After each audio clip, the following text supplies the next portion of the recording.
Y'all, I just finished watching Code 8 Part 2. So, I did my review of the first movie yesterday. I'm gonna be doing my review of Part 2 today in this video. So, let's go. This sequel is better than the original, in my opinion. Like, not just their action scenes are better, but the plot. Like, you get to see why Garrett is the way that he is, and why Connor is the way that he is and stuff like that. And this focuses on three characters. So Garrett and Connor from the first movie, but it also focuses on a new character named Path, whose brother gets killed by the you guys remember in yesterday's video how I told you that um, this universe they use technology to arrest power people. So in this movie they have like canine dogs, like robotic dogs, and these canine dogs are like put into order and put into like police forces by this guy who um, is a corrupt cop and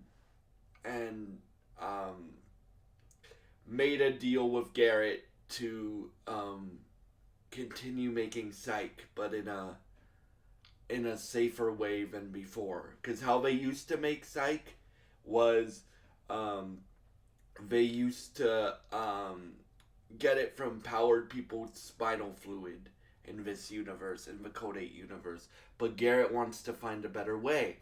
And what happens to how Path gets involved and uh and by the way, great kid actor that they got for Path. I don't know the actor's name, but she holds her own with Stephen Amell and Robbie Amell. Like those three characters are the main three characters of the movie. And bro, it's really cool to see Stephen Amell play a bad guy.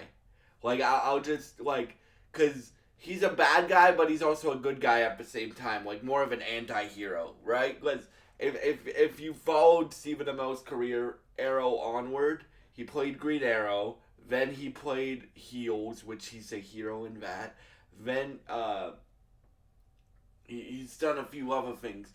It's really cool to see him play like an anti-hero that isn't afraid to kill people or to do stuff like that. It's really cool to see like actors that you associate as good characters switch it up, and actors that you associate as bad characters switch it up as well, right?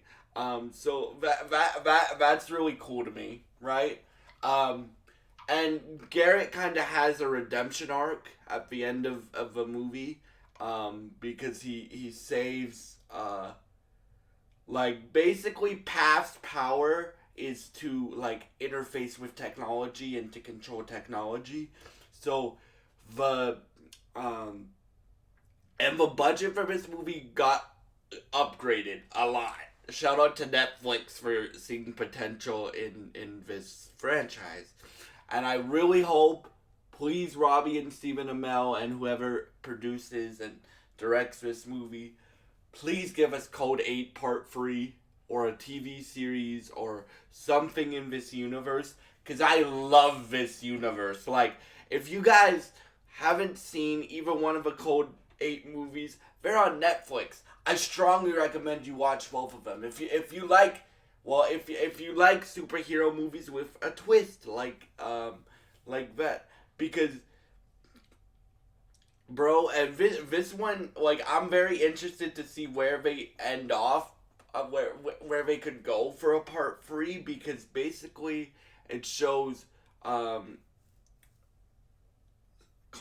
building a new community center, because in order, well, Connor and Garrett and the rest of Garrett's squad are fighting each other until Garrett realizes that he was an idiot and partnered himself with a corrupt cop who does a bunch of stuff to Garrett and to Connor, why they want to Garrett, to Connor, and to Path, because that corrupt cop in this movie killed Path's brother.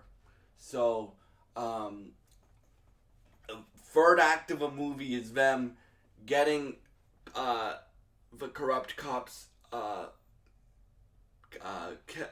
canine unit and robotic dog, and basically hacking it and then showing it to the whole world. Like, look at what this guy did. He shouldn't be the police commissioner, right? Which I like. The character development in this for both characters are good. Like, it's almost like the evolution of like evolvement of Den of Thieves 1 to Den of Thieves 2. I take this movie like Code 8-1 was Connor being like a rookie, like, no. Like, he's still. And this one, like, you have Connor and Garrett, like, like, duking it out multiple times in this movie and saying who's right and who's wrong and stuff like that. And you have Garrett's redemption arc. Now, I hope we either get a TV series or a part 3, part 4, part 5, part 6, part 7, part 8, part 9, however many parts they plan to do for this franchise. And I love these two actors, as I said. And yeah, I just can't believe how good this movie is, y'all. My favorite scene is probably any time where powers are used, because like, you remember how I told you, like, Garrett has powers like Magneto. He basically he my favorite Garrett scene is either like the really emotional stuff where he's opening up to Path about his brothers and why aren't they here anymore, Garrett? And he basically goes into that backstory, right? And the acting, bro, from both of these guys, like, there's multiple scenes in this where they're like, they don't have to say anything. Like, there's a scene where Garrett is trying to help Path in his own way, and in order to help her, at first, he wants to purge her memory of her brother, and Connor was like, no, you want to make her forget her brother, Garrett? And then they go into slow motion, and this movie uses slow motion really well. It's not like Rebel Moon 2, where it doesn't use slow motion very well, in my opinion. This movie, Code 8-2, uses it really well, because you have the slow motion action scenes with like fast, normal paced action scenes as well. And this movie really uses it well, in my opinion. So you have this scene between Garrett, and Garrett's like, calm down, Connor. And then Connor, like, one of Garrett's guys hits a sprinkler, right? And you have Connor with electric based powers, and while I'm watching that scene, I'm like, come on, you idiot. What do you get when you mix electricity with with water? And then he shocks the water, and they're all like, fuck. Right? And then it's him, Path, and Connor's friend try to get away from Garrett and the corrupt cops, and then Garrett is super pissed off at Connor for playing him. So Garrett Garrett meets up with Connor, and then Connor's like, Garrett, if you want her, you're gonna have to go through me. Like, kill me to get to her. And Garrett's like, you don't know with Garrett, bro. Like, you don't know if he's gonna turn in Connor and Path, or he's gonna help them. At the end of a movie, he helps them, but you don't know that throughout the whole length of a movie.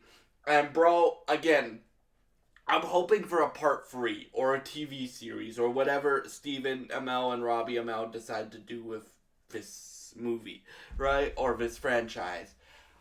Because this franchise is dope, y'all. Like, again, if you guys like good movies, and I know, good movies, And you guys know, I praise things that I'm happy with and that I think are really good. And this movie, I would give like a 11 out of 10. That's how good I think it is. So yeah, thank y'all so much for watching. And I hope you have a great day.